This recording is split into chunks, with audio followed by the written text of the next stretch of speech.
এখন আছি একটা নির্জন জায়গায়। এখানে কোনো মানুষ নাই। আমি ঘুরে ঘুরে দেখাই, এখানে কোনো মানুষ নাই, শুধু আমি একা আছি।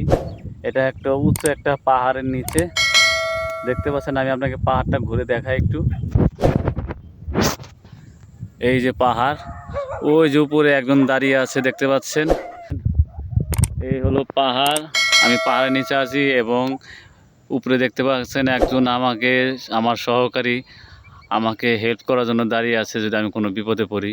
আর আমি এখানে আসছি একটা কারণ, ওইদিকে শিয়ালের বাসা, ওইখানে শিয়ালের বাসা, রাত্রে ওখানে শিয়াল থাকে।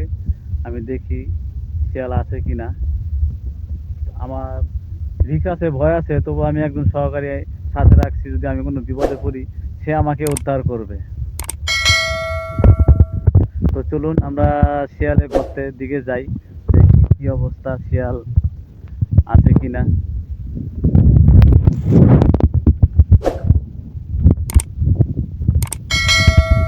বন্ধুরা দেখতে পাচ্ছেন শিয়ালের গর্তের সামনে।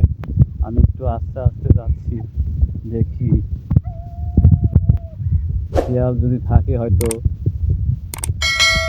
দৌড় দিয়ে হয়তো বের হয়ে যাবে। দেখাই শিয়ালের গর্তগুলো, ওরা কিভাবে গর্ত করে এখানে থাকে।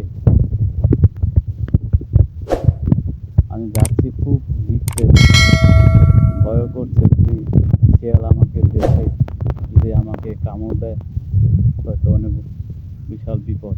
কেমন একটা ভিতর থেকে একটা গন্ধ আসছে শিয়ালের গর্ত থেকে।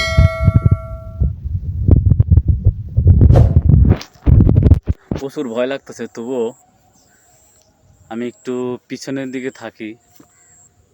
অনেক ভয় লাগছে, যদি শিয়াল থাকে এখানে, 4-5টা গর্ত আছে, যদি 4-5টা শিয়াল যদি আমাকে দেখে হয়তো আমার বাচ্চার কায়দা নেই। তো আপনাদের দেখাই শিয়ালের গর্ত।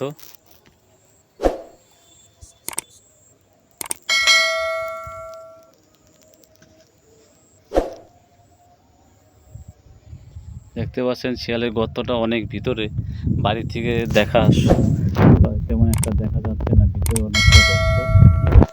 এদিকে একটা গর্ত, এখানে মূলত শিয়াল থাকে রাত্রে।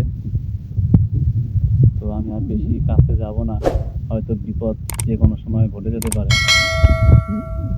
এখানে শিয়াল আছে, ভিতর থেকে কেমন যেন একটা হুঙ্কার হুঙ্কার একটা শব্দ আসতেছে ভিতর থেকে, দেখতে পাচ্ছেন।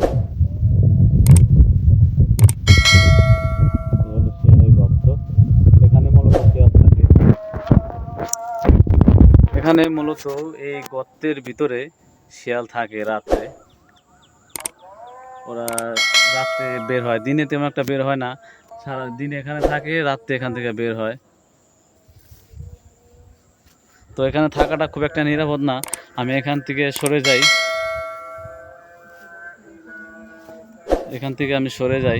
এখানে থাকাটা খুব একটা নিরাপদ মনে করছি না। শুধু আপনাদের একটু দেখালাম যে শিয়ালের গর্ত।